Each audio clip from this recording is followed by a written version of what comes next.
Here I've got Geotel Pace to Lite, and let me show you how to change wallpaper on the following device. So at first, let's open the list of all applications, find and select the settings, go to display, and now choose wallpaper. And here it's time to select the source that you would like to pick your wallpaper from, so it can be either something from your gallery, one from live wallpapers, or one from system wallpapers, and this is what I will choose, the last option.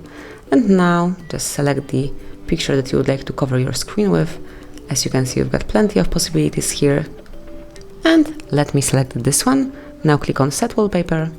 And finally decide if you want this picture to cover just your home screen, only lock screen, or home screen and lock screen. This is what I will choose, the third option.